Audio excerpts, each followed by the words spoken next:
Svést se ve špičkovém závodním autě je snem většiny malých i velkých kluků. Co všechno ale obnáší příprava na start do automobilové soutěže? To zjistíte v následujících minutách. Rally na vlastní kůži v roli navigátora na pražském rally sprintu je překvapením v závěru první sezony pořadu Czech Rally 2018. Jet pražský rally sprint je výzva, která se neodmítá, speciálně od jednoho z nejrychlejších českých řidičů Tomáše Pospíšilíka. 80 brzdička, levá 7 za balík váže, levá 2 minus dlouhá. Jde o mou první zkušenost se sportem, kde jediná chybička může znamenat konec nadějí.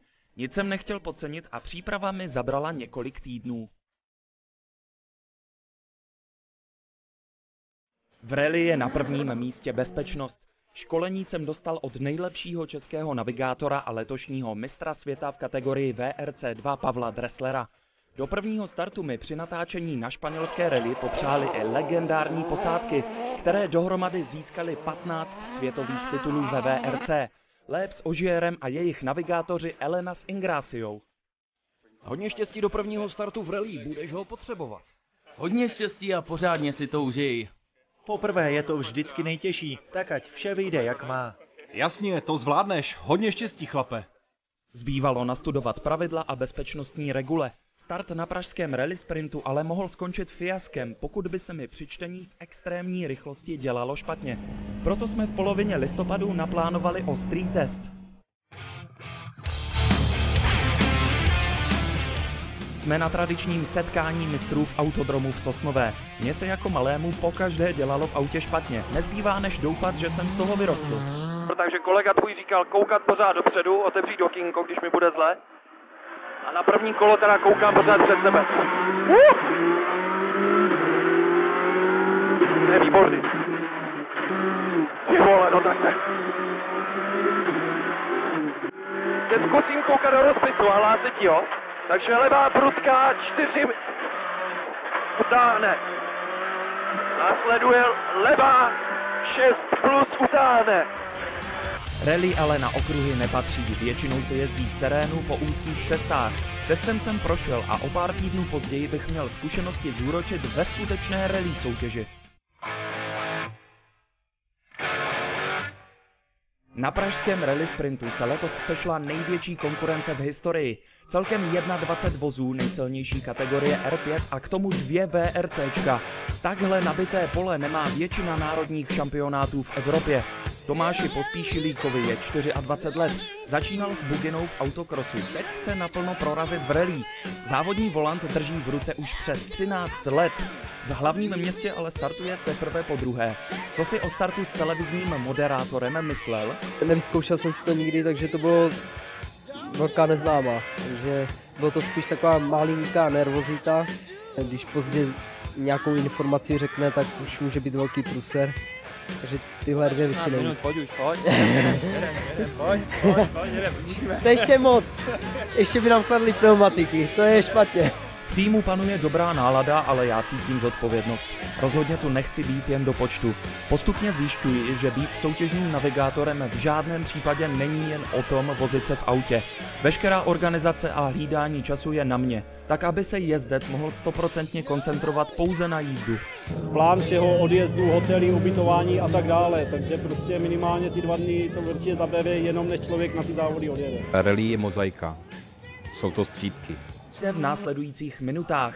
Rally na vlastní kůži v roli navigátora na pražském rally sprintu je překvapením. V terské licence je potřeba absolvovat kurz, bezpečnostní školení a lékařskou prohlídku.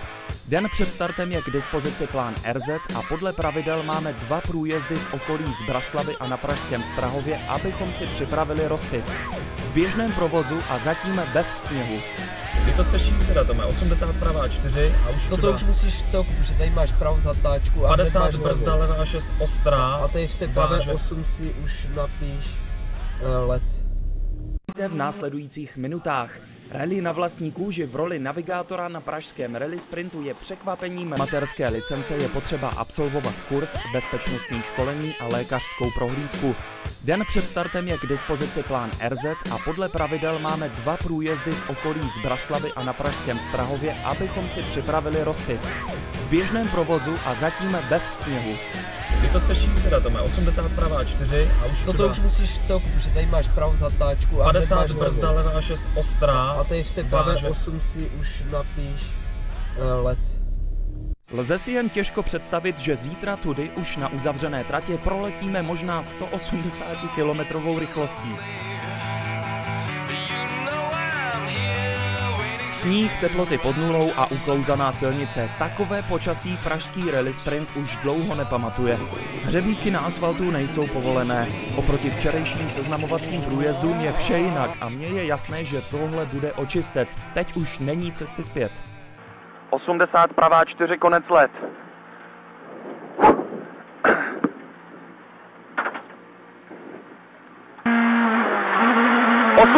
pravá 4, konec let.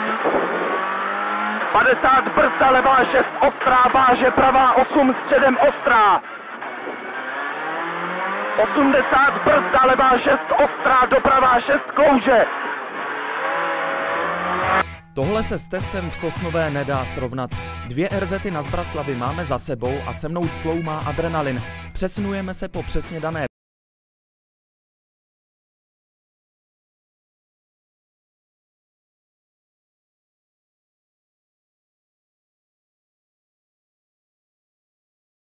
kolem Strahovského okruhu se tlačí přes 30 000 lidí.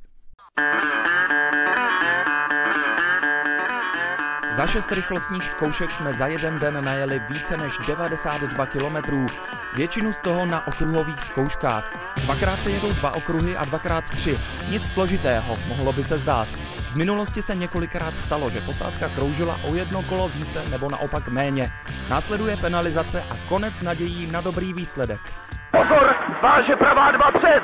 Jo, teď jedem po třetí naposled. Ještě pořád máme 1 kolo, jo? Jo, potom už na to, pak už je poslední, ano. Najíždíme do posledního kola, jo? Jo. Výborná práce. Ve zrádné cílové odbočce přišla i největší krizovka. Na řadu přišlo couvání, ale my jsme vše ustáli bez větších problémů. Do pravé 9 váže, levá 2, bacha na to. Dobrý, nevadí, jeď, nic se neděje.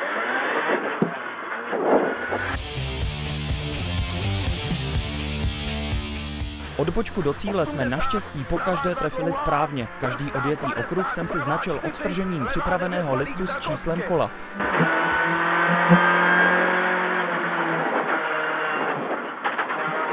Výborná práce, dobře jsme to dělali.